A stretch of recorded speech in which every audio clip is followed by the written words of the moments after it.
First Coast News at noon. Good afternoon. I'm KatieNJeffries. Developing right now, two teenagers are facing a murder charge for the death of a 1-year-old girl.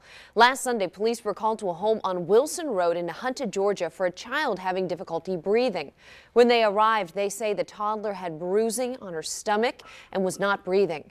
She was taken to the hospital and later died from those injuries. After investigating, police arrested the child's mother, 18-year-old Marley Wilson, and her boyfriend, 19-year-old James Cutshaw, for murder. They're being held at the Brantley County Sheriff's Detention Center.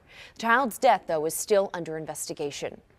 A traffic accident on the south side of town has left many of you at home without power right now. So take a look. This is all happening in the 7400 block of Old Kings Road. Right now, more than 1,200 JEA customers are without power.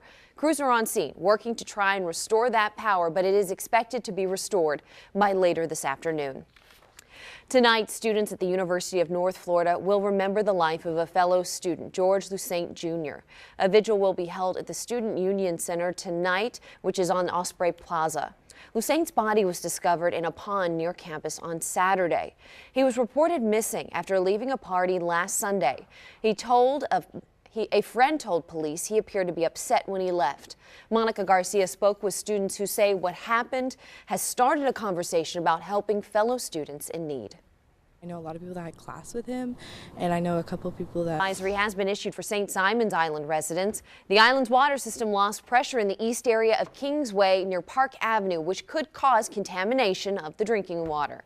All recently stored water, including ice, should be immediately thrown out, and technicians are currently testing the water and will continue to do so for at least a 24-hour period.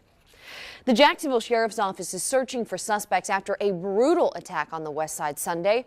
A man was stabbed multiple times at the Forest Apartments on 103rd Street, then ran across the street to get help. At last check, the victim is still in critical condition. If you know anything, if you saw something, you're asked to call Crime Stoppers at 1-866-845-TIPS, and you can remain anonymous. JFRD is investigating after a house fire on the north side last night. Firefighters quickly contained the fire to the family's garage.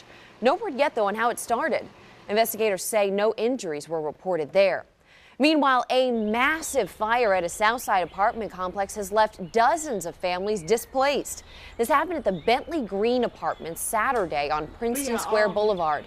More than a dozen crews were there at the 2-alarm fire, and it took more than an hour to put it out. JFRD says that fire started inside a unit from a resident that was cooking chicken tenders. The Red Cross is trying to help families that are displaced. Tonight, the Jacksonville Beach City Council will vote on whether or not to support a statewide bill that could ban plastic bags. Some Jacksonville Beach residents say they are tired of picking up those plastic bags that are left by beachgoers. Right now, coastal communities can't make policies on plastic at the beach. The City Council meeting is tonight at 7 o'clock, and we'll bring you an update tomorrow morning. Now let's get a check of that beautiful forecast out there with meteorologist Mike Prangley. Thanks, Katie. And yes, we said...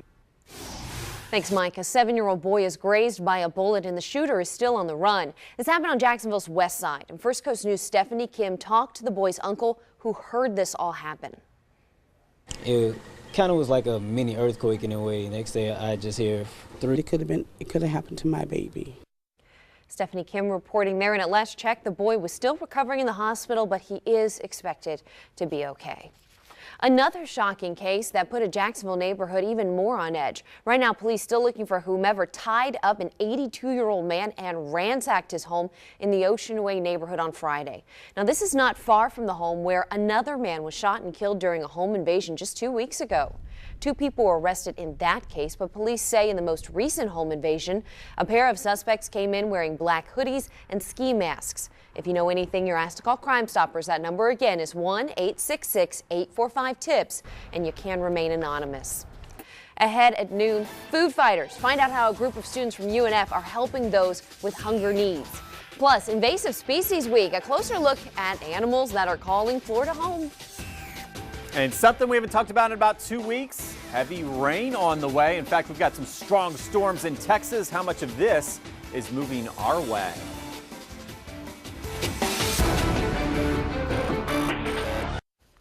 Georgia senators are working to slash the potency of medical cannabis oil while slightly expanding the access. The proposal will reduce the level of THC permissible in cannabis oil from 5% to 3% and will add autism to the list of qualifying conditions. The bill will head to the House, where representatives are considering a separate bill that will more broadly expand access.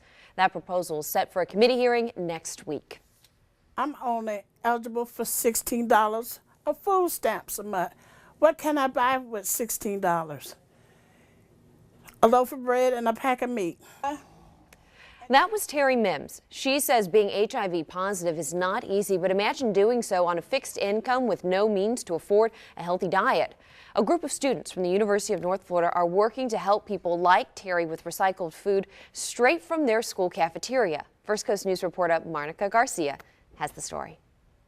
You know, it don't take much for us to do what you're doing. It's needed. Thank you. Monica Garcia, First Coast News. Thank you, Monica. And we know some people are off work today. Maybe they want to go to the beach or go golfing. What's it looking like for them? Well, it's looking great. In fact, golfing tee. Many call Florida home even if they aren't from here, and that includes several animal species.